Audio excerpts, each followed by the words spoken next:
Hello friends, स्वागत है हमारे इस YouTube channel the ambition family में। फ्रेंड्स, आज के हम इस वीडियो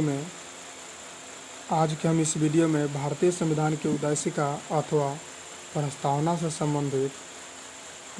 से संबंधित एक सब्जेक्टिव वीडियो देखेंगे और इसके तुरंत बाद मैं इसके संबंधित एक वन लाइनर वीडियो भी बताऊंगा।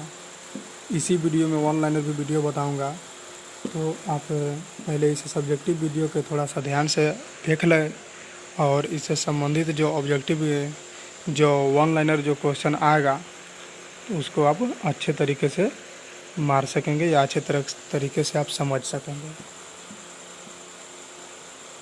तो भारतीय संविधान की उद्देशिका अथवा प्रस्तावना तो बोलता है, हम लोग देखते हैं, बोलता है कि भारतीय संविधान की उद्देशिका अथवा प्रस्तावना नेहरू द्वारा प्रस्तुत उद्देश्य संकल्प में जो आदर्श प्रस्तुत किया गया उन्हें ही संविधान की उद्देशिका में शामिल किया गया।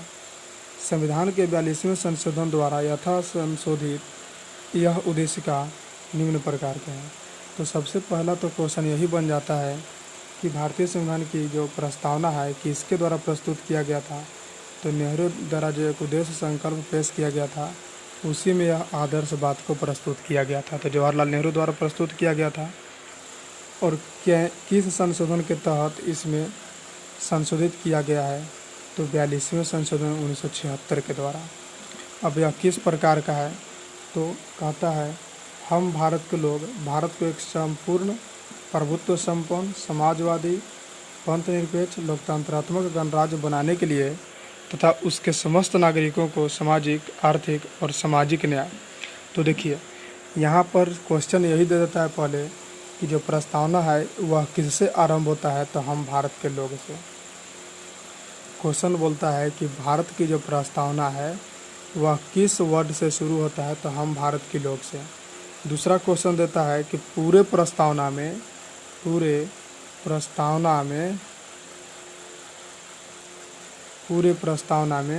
भारत का उल्लेख कितना बार हुआ है, तो पूरे प्रस्तावना में भारत का उल्लेख एक बार यहाँ और एक बार यहाँ, यानी कि पूरे प्रस्तावना में भारत का उल्लेख 2 बार हुआ है। कितना बार हुआ है?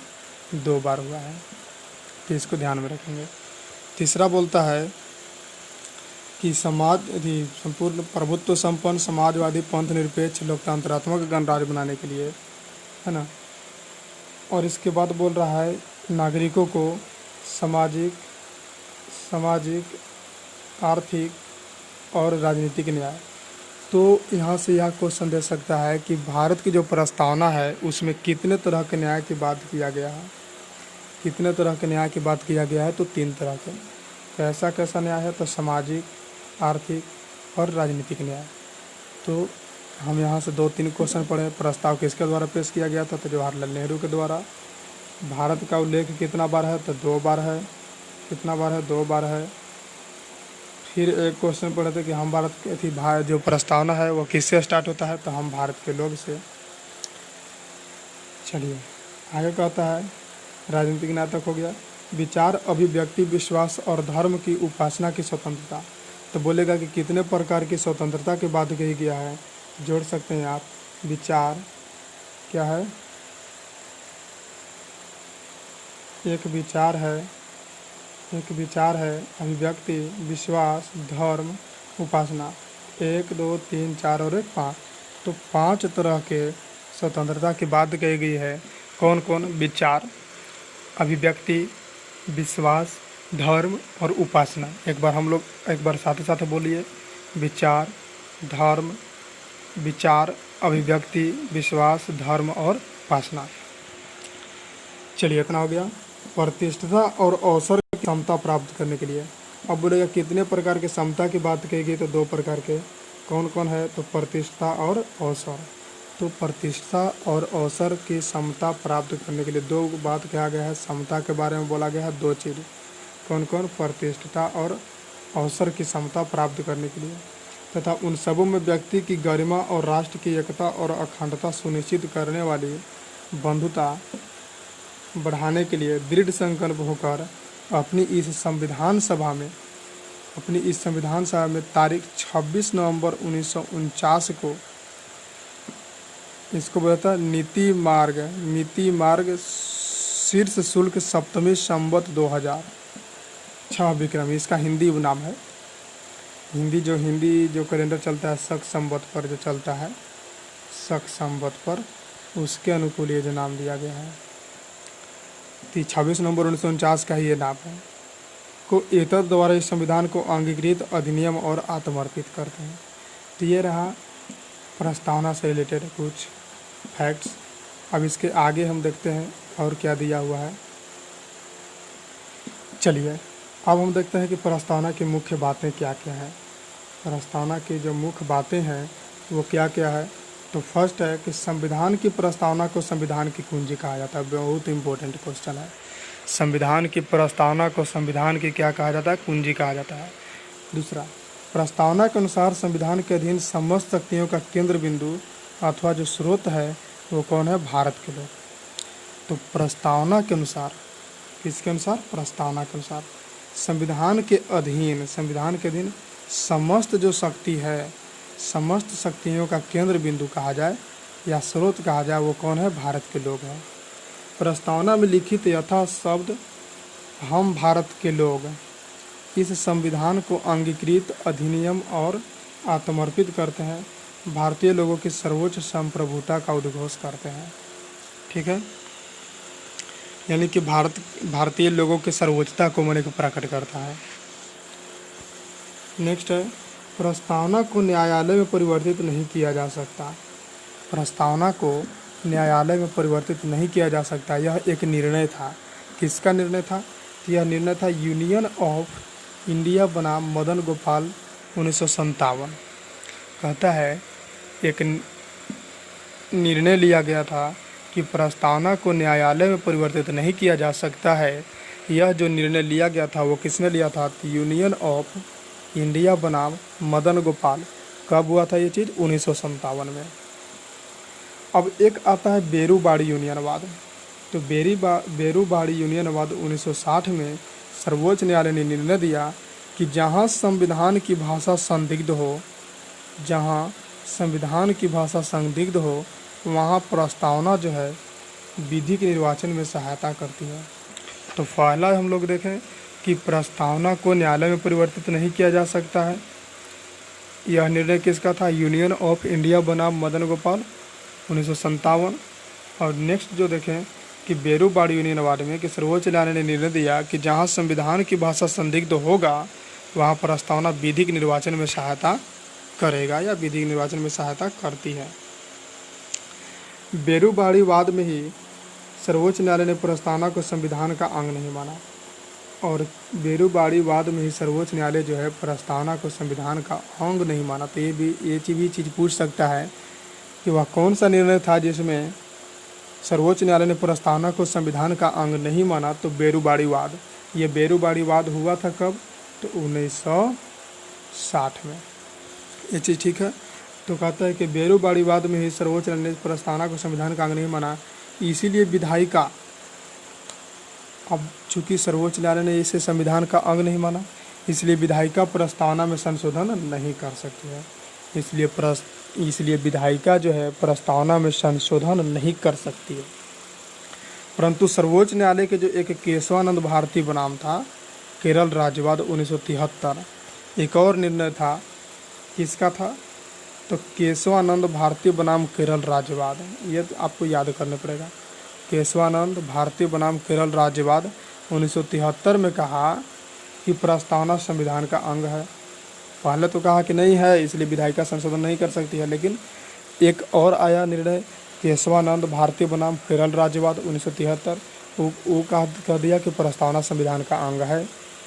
अब जबकि प्रस्तावना संविधान का अंग है इसलिए विधायिका उसमें संशोधन कर सकती है, इसलिए विधायिका उसमें संशोधन कर सकती है। ये चीज़ कहा केशवानंद भारती बनाम केरल राज्यवाद में। नेक्स्ट है केशवानंद भारतीवाद में ही सर्वोच्च न्यायालय ने मूल ढांचा का सिद्धांत दिया। और केशवानंद भारतीवाद जो था उसी में जो सर्वोच्च न्यायालय था वो मूल ढांचा का सिद्धांत दिया था। तो प्रस्तावना को मूल ढांचा माना और प्रस्तावना को क्या मान लिया? मूल ढांचा माना। संसद संविधान की मूल ढांचा में नकारात्मक संशोधन नहीं कर सकती है। और उसमें ये चीज़ कहा गया कि संसद जो है वह मूल ढांचा में नकारात्मक संशोधन नहीं कर सकती है, वैसा संशोधन कर सकती है जिससे मूल ढांचा के विस्तार हो या मजबूतीकरण हो। तो ये चीज़ कहा गया कि संसद जो है वो मूल ढांचा में नकारात्मक संशोधन नहीं करेगी, उसको यदि संशोधन करना ही है तो ऐसा संशोधन कर सकती है जिससे मूल ढांचा का विस्तार हो और मजबूतीकरण हो। नेक्स्ट है कि 42वें संविधान संशोधन अधिनियम 1976 के द्वारा 42वें संविधान संशोधन 1976 के द्वारा इसमें समाजवादी, अंतनिरपेक्ष और राष्ट्र की अखंडता शब्द जोड़ा गया। तो बोलेगा कि 42वें संविधान संशोधन 1976 के द्वारा इसमें क्या क्या जोड़ा गया था, तो समाजवादी, अंतनिरपेक्ष और राष्ट्र की अखंडता शब्द जोड़ा गया था। 3 शब्द जोड़ा गया था, समाजवादी, अंतनिरपेक्ष और राष्ट्र की अखंडता शब्द। एक और क्वेश्चन देता है कि जो भारत की जो प्रस्तावना है उसमें कितना बार संशोधन हुआ है, तो केवल 1 बार संशोधन हुआ है। वो भी कौन संशोधन हुआ है, तो 42वां संशोधन। कौन सा संशोधन हुआ है, 42वां संशोधन। कब हुआ था, 1976 में। इसमें क्या क्या जोड़ा गया, तो समाजवादी, अंतनिरपेक्ष और राष्ट्र की अखंडता सब जोड़े गए। ये 3 चीज़ देता है। तो ये चीज़ हम लोग कुछ बेसिक जानकारी देखे प्रस्तावना से संबंधित। अब हम इसे एक 1 लाइनर क्वेश्चन के रूप में देखते हैं कि क्वेश्चन 1 लाइनर कैसे रहता है। तो चलिए अब हम 1 लाइनर क्वेश्चन को देखते हैं। तो हम लोग अब आ गए हैं 1 लाइनर के पेज पर। तो फर्स्ट इसमें क्वेश्चन कहता है, 1 लाइनर के फर्स्ट में क्वेश्चन कहता है कि भारतीय संविधान के किस भाग को उसकी आत्मा की आख्या प्रदान की गई है। तो किसको कहा गया है, प्रस्तावना को। हम लोग पढ़ें, संविधान निर्माताओं ने किस पर विशेष ध्यान दिया था। जो संविधान का जो निर्माता था वो किस पर विशेष ध्यान दिया था, तो प्रस्तावना पर। तीसरा क्वेश्चन कहता है कि भारत में जनप्रिय संप्रभुता है, क्योंकि भारत के संविधान की प्रस्तावना शुरू होता है। तो हम बताए थे कि भारत की जो संविधान की जो प्रस्तावना है वो किस चीज़ से शुरू होता है, तो हम भारत के लोग से। ये क्या हो जाएगा, हम भारत के लोग हैं। नेक्स्ट बोलता है कि भारत को गणतंत्र क्यों कहा जाता है। चौथा नंबर जो क्वेश्चन है, भारत को गणतंत्र क्यों कहा जाता है। तो इसका आंसर है, यहाँ राज्य का जो प्रमुख है वो निर्धारित अवधि के लिए निर्वाचित होता है। गणतंत्र का मतलब होता है एक निर्धारित अवधि के लिए और और उसे जनता के द्वारा चुना जाए, जनता उसे चुने, वो गणतंत्र है। राजतंत्र का मतलब क्या होता है, राजतंत्र का मतलब होता है वो निश्चित अवधि के लिए, और कभी कभी कोई तो वंश के रूप में भी रहता है, निश्चित अवधि के लिए रहता है, वंश के रूप में रहता है, उसी का बेटा राजा बनेगा, पहला बात हो गया। और वो बिना जनता के मर्जी से बनता है, जनता उसे चाहे भी तो नहीं हटा सकता है। तो ये राजतंत्र और ये गणतंत्र। तो अभी हमारे यहाँ क्या चलता है, गणतंत्र चलता है। नेक्स्ट क्वेश्चन है कि भारत है एक क्या है, तो धर्मनिरपेक्ष राष्ट्र है। भारत एक धर्मनिरपेक्ष राष्ट्र है। अब धर्मनिरपेक्ष का अर्थ क्या होता है, तो धर्म से आप देख रहे हैं धर्म और निरपेक्ष, मैंने धर्म और निरपेक्ष मतलब इसका कोई धर्म नहीं है। किस स्तर पर नहीं है, तो इसको यदि आप संविधान के अनुसार देखें तो भारत का कोई अपना धर्म नहीं है, इसलिए भारत को धर्मनिरपेक्ष कहा जाता है। और धर्मनिरपेक्ष का अर्थ होता है सभी धर्मों का महत्व स्वीकार करना, सभी धर्म एक समान होता है, इसका कोई अपना महत्व नहीं है, अपना कोई धर्म इसका नहीं है, ये चीज़ होता है। अब देखिए आइए गया कि भारत एक धर्मनिरपेक्ष राज्य है। इसका मतलब क्या है, इसका मतलब है कि भारत राज्य किसी निश्चित धर्म का समर्थन नहीं करता है, इसका कोई अपना धर्म नहीं है। गणतंत्र होता है राज्य जहाँ पर अध्यक्ष वंशानुगत के रूप में न हो। अभी हम बताएं कि राजतंत्र जो होता है वो गणतंत्र के रूप में होता है ना। लेकिन जो राजतंत्र जो होता है वह वंश के रूप में चलता है, उसका बेटा ही राजा बनता है। लेकिन गणतंत्र में वैसा नहीं है। गणतंत्र में जो शासक बनता है वो जनता के द्वारा चुन करके बनाया जाता है, और चूँकि जनता द्वारा चुनकर बनाया जाता है तो वह एक निश्चित समय के लिए बनता है। वह एक क्या है, निश्चित समय के लिए बनता है। तो वह निश्चित समय के बाद वह पुनः हटेगा, चाहे यदि जनता चाहे तो उसे दोबारा चुन सकता है। तो ये चीज़ है गणतंत्र। तो गणतंत्र का मतलब हो गया कि जनता द्वारा चुना गया, और दूसरा क्या हो गया कि इसमें वंशानुगत ना हो। चलिए 9 नंबर क्वेश्चन देखते हैं। वे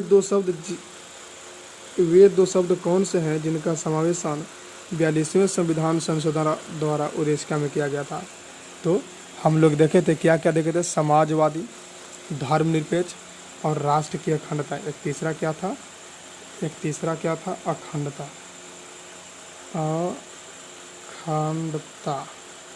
तीसरा शब्द क्या था? अखंडता। तो इसमें दो ही चीज़ पूछा हुआ है, इसलिए दो ही चीज़ लिखेंगे। क्या है? समाजवादी और धर्मनिरपेक्ष। 10 नंबर क्वेश्चन कहता है कि भारतीय संविधान की प्रस्तावना में भारत को किस रूप में घोषित किया गया है? तो किस रूप में घोषित किया गया है? तो आप देखिएगा, अगर पढ़िएगा पीछे, यदि पीछे आप देखिएगा बैक करके, तो लिखा हुआ है कि यह एक प्रभुत्व संपन्न है, समाजवादी है, धर्मनिरपेक्ष है और प्रजातांत्रिक गणराज्य है। तो प्रभुत्व संपन्न, समाजवादी, धर्मनिरपेक्ष और प्रजातांत्रिक गणराज्य है, इसके रूप में भारत को घोषित किया गया है प्रस्तावना के अनुसार। भारत एक गणतंत्र है, इसका अर्थ क्या है? तो भारत में वंशानुगत नहीं है, तो ठीक है। कौन सा शब्द भारत के संविधान की उद्देशिका में नहीं है? तो लोक कल्याण।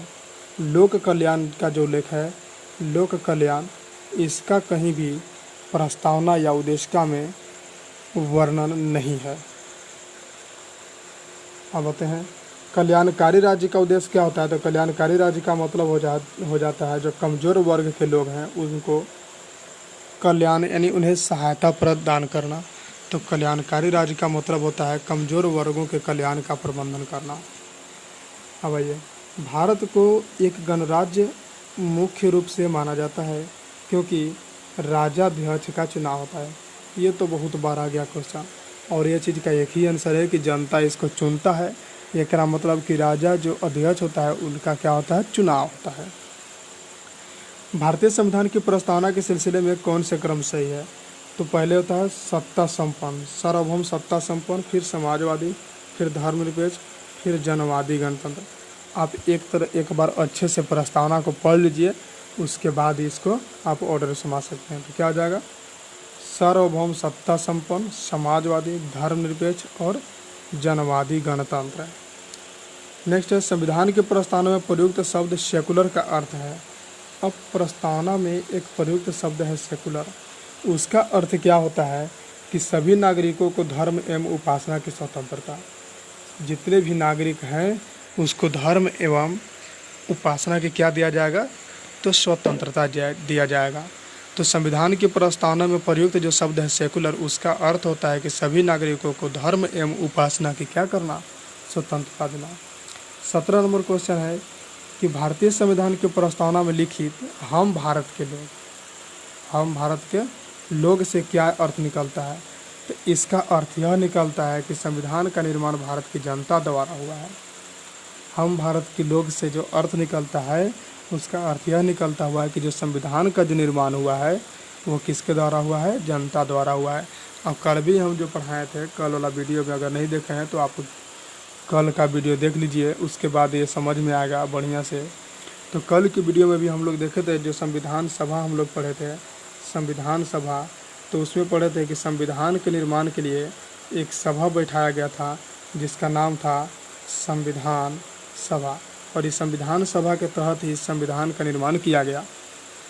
संविधान सभा के तहत ही संविधान का निर्माण किया गया, और इस संविधान सभा में कुल टोटल 389 सदस्य थे, और एक सदस्य का जो चुनाव होता था वो किसी क्षेत्र में 10 लाख की जहां आबादी होता था, 10 लाख की जहां आबादी होता था वहां से एक प्रतिनिधि के रूप में चुना जाता था। तो इस तरह से हम कह सकते हैं कि जो संविधान का निर्माण हुआ है वो भारत की जनता के द्वारा हुआ है। अच्छा, इसमें एक और दो बात आता है, जो एक देसी रियासत था हैदराबाद, जो संविधान सभा में क्या हुआ था? सम्मिलित नहीं हुआ था।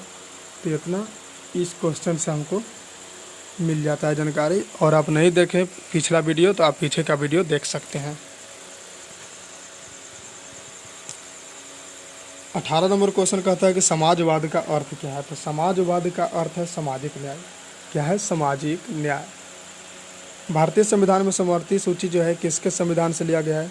तो भारतीय संविधान में जो समवर्ती सूची है वह कहाँ से लिया गया है? ऑस्ट्रेलिया से लिया गया है। समवर्ती सूची कहाँ से लिया गया है? ऑस्ट्रेलिया से लिया गया है। और ऑस्ट्रेलिया से एक दो और चीज़ भी लिया गया है, जैसे ऑस्ट्रेलिया से प्रस्तावना की भाषा भी ऐड किया गया है। तो आप इसको भी ध्यान में रखेंगे। तो ऑस्ट्रेलिया से क्या क्या चीज़ लिया गया है? तो समवर्ती सूची लिया गया है, और समवर्ती सूची लिया गया है, और दूसरा जो लिया गया है प्रस्तावना की भाषा। जो प्रस्तावना की भाषा हम देख रहे हैं कि हम भारत के लोग भारत के एक संपूर्ण प्रभुत्व संपन्न समाजवादी पंथ निरपेक्ष लोकतंत्रात्मक गणराज्य बनाने के लिए ये जो लैंग्वेज है, ये लैंग्वेज कहाँ से लिया गया है? तो ये ऑस्ट्रेलिया के देश से लिया गया है। नेक्स्ट नंबर क्वेश्चन देखते हैं, 20 नंबर क्वेश्चन देखते हैं कि भारतीय संविधान की आत्मा किसे कहा जाता है। तो ये आप पढ़े अभी प्रस्तावना को। भारत में लौकिक सार्वभौमिकता है क्योंकि संविधान की प्रस्तावना पर आराम होता है। ये चीज़ जो है आप गांठ बांध लीजिए, बहुत पूछता है। तो किससे स्टार्ट होता है? हम भारत के लोग शब्दों से। भारतीय संविधान की प्रस्तावना पर किस क्रांति का प्रभाव नहीं झलकता है? तो चीनी क्रांति 1912। चीनी क्रांति 1912 का प्रभाव नहीं पड़ता है। चलिए, मूल भारतीय संविधान के अनुसार भारत एक है। अब मूल भारतीय जो संविधान है उसके अनुसार भारत एक क्या है? तो प्रभुत्व संपन्न और लोकतंत्रात्मक गणराज्य है। क्या है?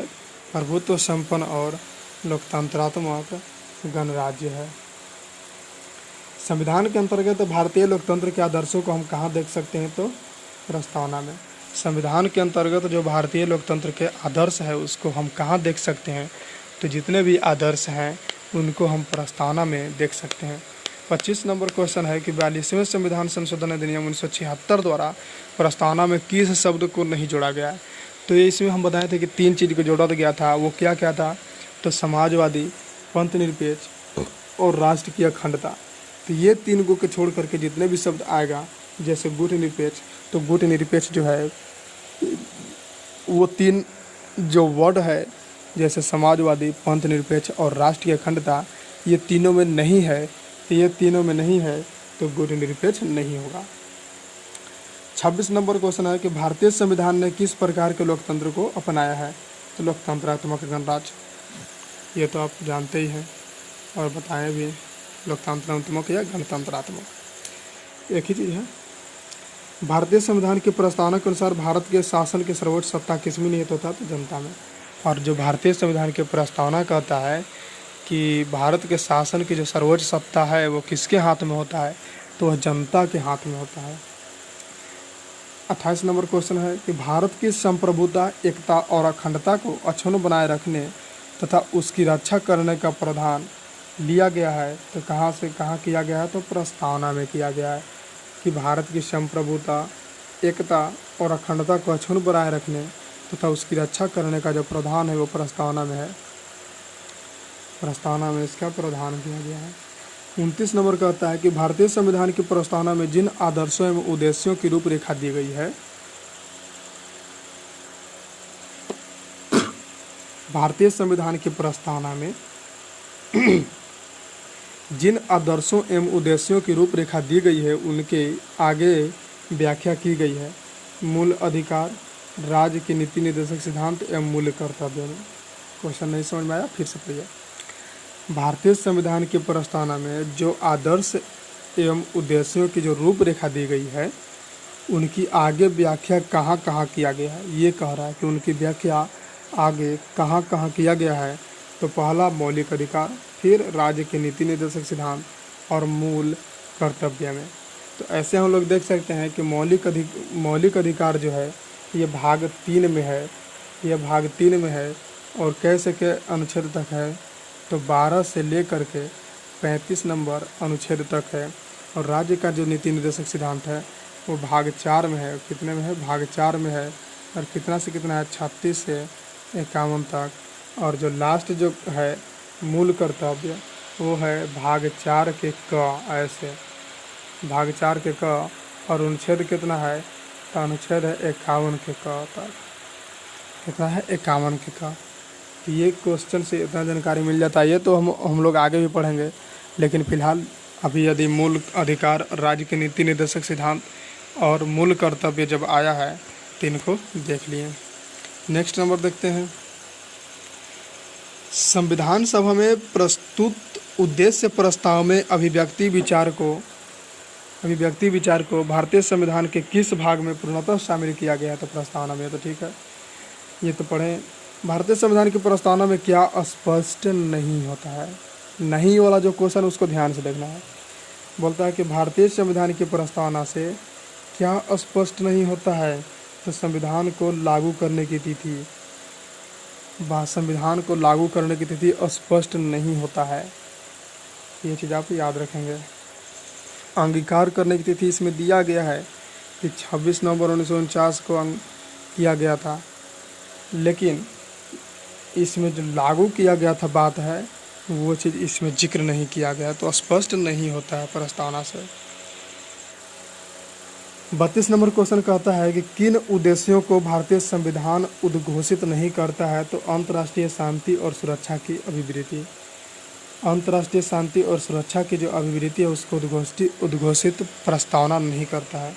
भारतीय संविधान की प्रस्तावना में देश का कौन सा नाम उल्लिखित है, तो भारत और इंडिया। भारतीय संविधान की जो प्रस्तावना है उसमें भारत के 2 ही नाम है, भारत और इंडिया।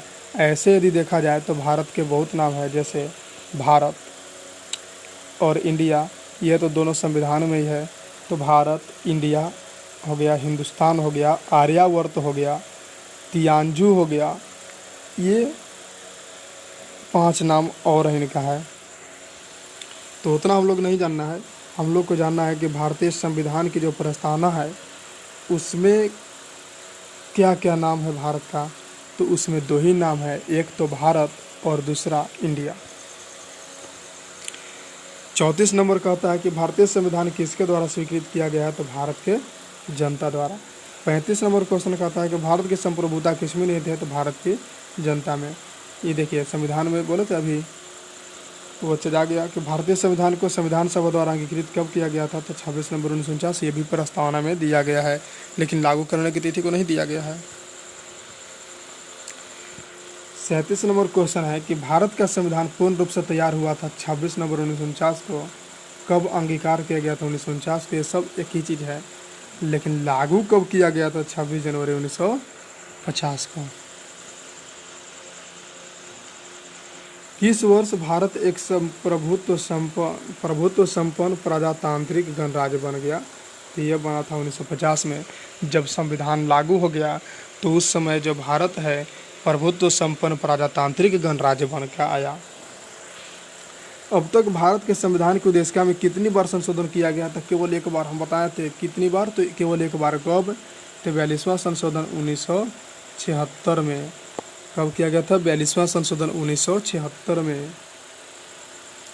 और 42 नंबर क्वेश्चन कहता है कि भारत के संविधान की प्रस्तावना में प्रथम संशोधन कब किया गया था, तो प्रस्तावना में प्रथम संशोधन तो एक ही को संशोधन हुआ है, तो प्रथम और अंतिम तो वही है, इसलिए 42वां संशोधन 1976 में।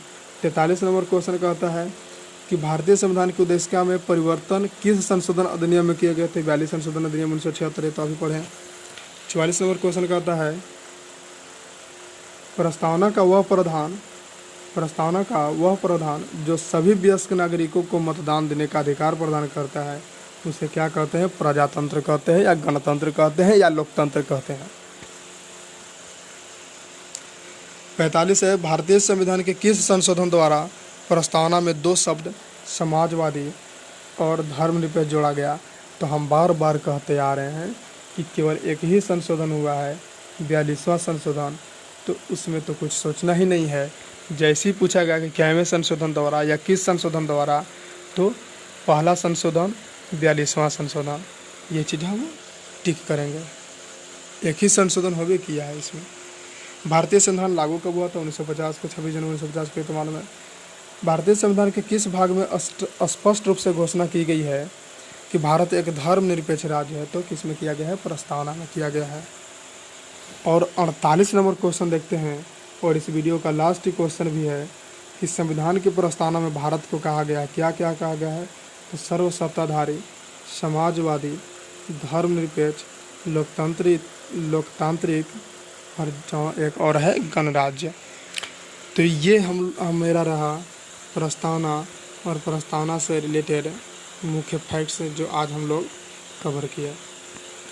तो उम्मीद करता हूँ कि ये वीडियो आपको अच्छा लगता है। यदि अच्छा लगता है, यदि इस वीडियो से आपको कुछ थोड़ा सा भी यदि हेल्प मिलता हो, तो प्लीज़ लाइक और सब्सक्राइब ज़रूर करें, और दोस्तों के साथ अपने ग्रुप में भी शेयर कर दें, ताकि यह वीडियो हर स्टूडेंट के पास पहुंच सके और उनको अपना लाभ मिल सके।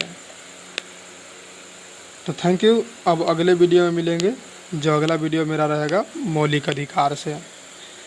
तब तक के लिए धन्यवाद।